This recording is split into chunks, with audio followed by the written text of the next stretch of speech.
Welcome to this three-part series about how to add effective weight loss to your business. Today, I'm going to talk about what you need to know about implementing strategic weight loss. The objectives for this short presentation is to better understand other factors that affect weight loss. We'll discuss 5 things that you should stop saying to your patients to help them lose weight, learn why you must target abnormal fat stores, and learn how to help patients keep the weight off. You are likely listening to this because you are in the business to help people, but weight is still holding them back. Common reasons people are searching for help is because they simply can't lose weight no matter what they try. They gain more back after they lose, they can't control stress eating, and there is just a lot of confusion and misinformation out there, and people do not know what to do anymore. It is very important to understand that weight loss is multifactorial. There are so many things that come into play when you are trying to help your patients not only lose weight, but sustain weight loss.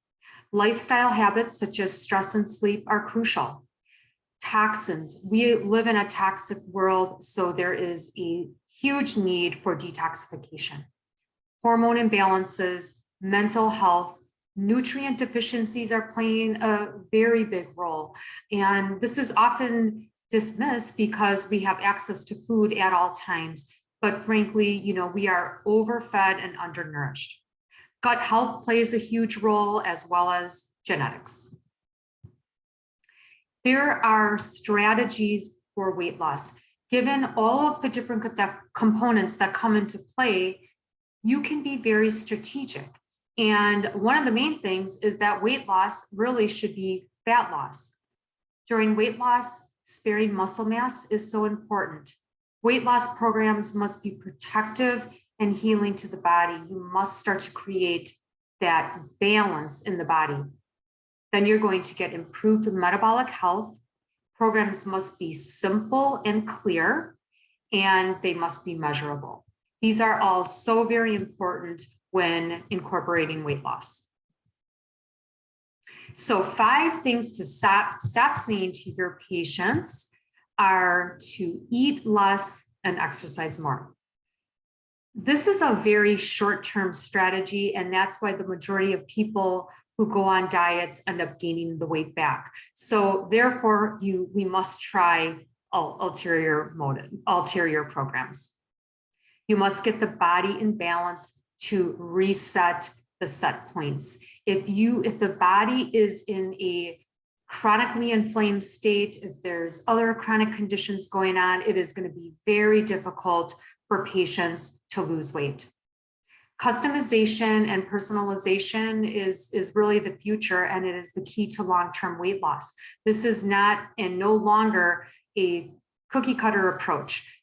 Everyone is very different. Stop eating carbs. We hear it all the time. And this is just another fad diet that is very short term. And again, it is not good for everyone. Some people may do really well with not eating carbs, whereas others may not respond to that at all.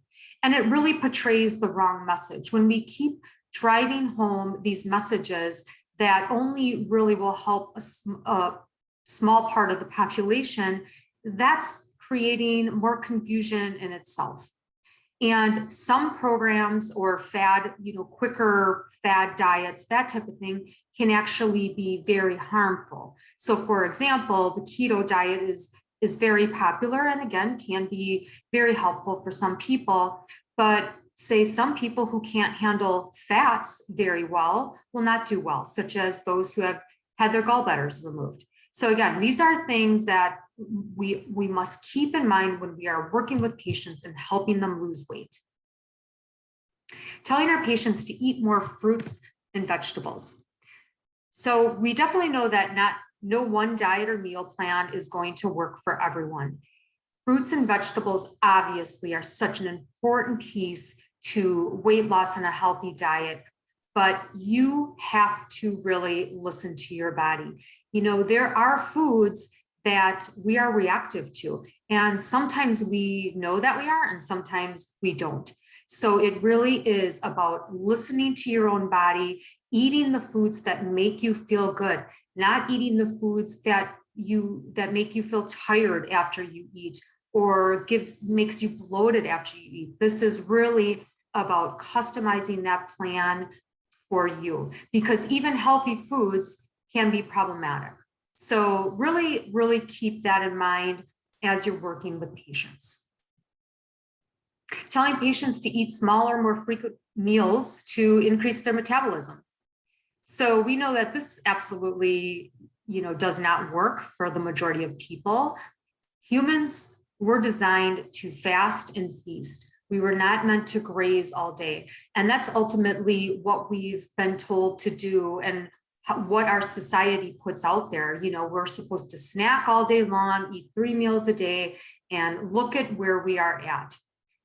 If you graze, you are constantly spiking blood sugars, which obviously is spiking insulin, and insulin is the fat storing hormone. So you will never dip into those fat stores. So really helping patients understand that going periods of time, longer periods of time without food is so beneficial. What's also very beneficial to the human body when you go longer periods of time is allowing the gut to rest, because this is when it heals and it can start to reset the metabolism. Eat a big breakfast, or breakfast is the most important meal of the day.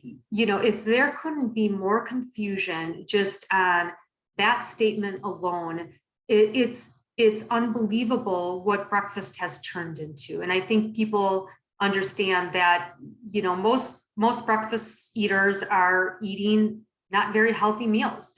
And breakfast is the word came from breaking the fast, and intermittent fasting is so popular. I just talked about really spacing your meals and allowing more time in between meals. There is nothing wrong with pushing back your breakfast, because that's really prolonging and really increasing the time from your last meal, which of course you have benefit. Now, if you are somebody who eats breakfast, keep in mind, because it's okay to have breakfast, of course, but it definitely doesn't have to be the most important meal of the day. What you eat in the morning basically sets the stage for the rest of the day. And most people know this. When they eat very high carbs and sugar in the morning, they're hungry all day long. When they eat just healthy fats and protein, they're fuller for the majority of the day. So keeping in mind, checking to see what patients are eating in the morning is very important. We've been misguided, as I said, for so long. So really digging into really trying to understand what your patients are eating in the morning is so important, because really this industry, the breakfast food industry, has largely just become, glorified sweets with added sugars.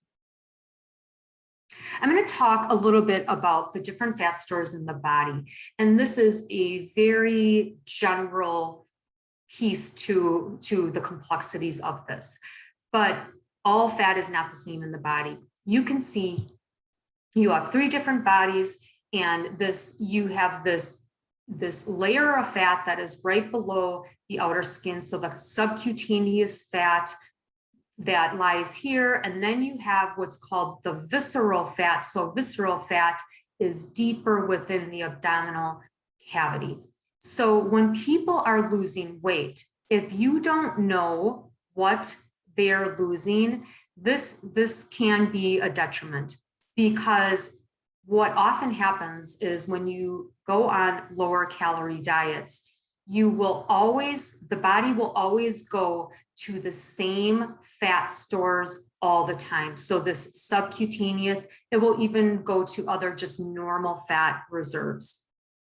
The way that we really strategize and get our patients to lose weight long-term is because we are able to target this difficult, more damaging fat in the body. So visceral fat, most people are familiar with that term. So again, subcutaneous fat is that pinchable fat. Visceral fat is that hard fat. You can't really pinch it because it's really deep inside the abdominal cavity. Abnormal fat, or what we refer to as, inflammatory fat, it really is what's causing all of the imbalances and chronic disease states in the body. When you have excess fat throughout the body, whether it be in the upper part of the body, in the neck, around the heart, that's going to put you at risk for cardiovascular disease.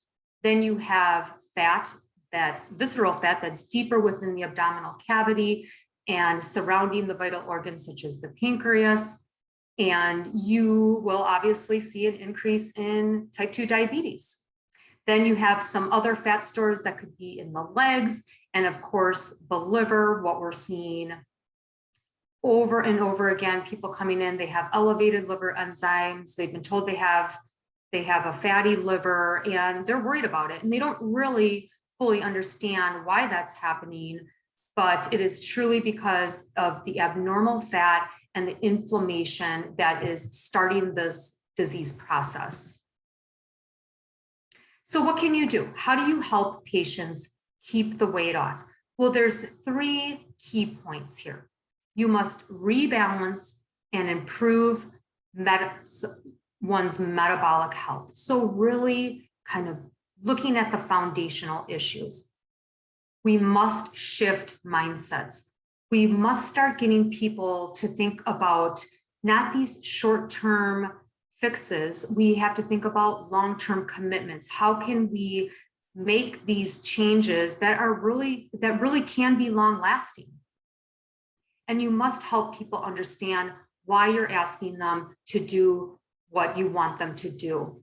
When they understand these things, when they understand their state of health, then that goes such a long way. Now they're more motivated to make those changes.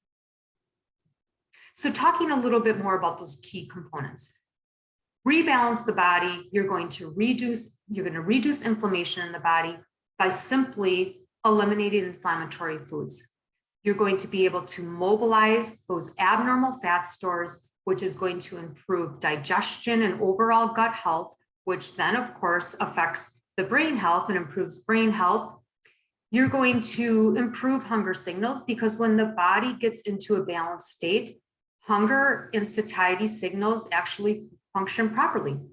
The cravings will then go away. So this is, when you see this happening, then you know things are starting to balance. The mindset, I think everybody understands that it truly is about your mindset. Weight loss is something you work at really forever. It is, again, getting that short-term fix out of your mindset, not just relying on this willpower. So at the end, you think that the weight is going to be sustained. And most people understand this, but we've been told these things for so long. We just continue to think that if I can just get through this 3-week, 4-week program, I don't really know what I lose, but in the end, I'm going to be good. But we know the vicious cycle just begins. People must understand and be willing to embrace change, because they're going to be asked to change. In order to sustain weight loss, there's going to need to be some changes. Again, this is not a sprint, this is a marathon, and all of just the little wins along the way are what really gets people to their ultimate goals. It's important for people to understand that they have to essentially erase everything that they've been told or heard since the beginning of time. I mean, these are the things that psychologically and mentally are holding us back, and really understanding how the body works and how to effectively lose weight will ultimately result in long-term success for these patients. And they also just really need to know that this is not about deprivation. We hear it over and over again. When we mention these these programs, people automatically, this is just the natural instinct to think, oh my gosh, I will never be able to have this anymore, or my life is over. So really helping people understand that this is not about deprivation. This is about a new way of thinking, setting stronger boundaries, and really creating balance in your life. Understanding the whys, this goes along with the educational piece. We explain to all of our patients why our programs work, because when we're sitting down with them and we're explaining what the diet is and what the meal plan looks like, from the outside, it looks like something that they've done before. But we do strategic weight loss. We have to explain to them what's actually happening. We have to explain to them why they're not losing weight by decreasing their calories and exercising more. So again, explaining the whole physiology and the mechanism that's happening with our specific programs. Explain why they still have food cravings. Why are they retaining water? Why are they sensitive to certain foods? We at Weighless MD do a lot with gut health and food sensitivity. So we have, more in-depth conversations about that. But think of all the patients that have sensitivities to certain foods and they just think, oh, I'm just sensitive. Something that I have to live with. But it just is not. And those are things that sometimes really will resonate with patients, and then it really allows them to turn the corner.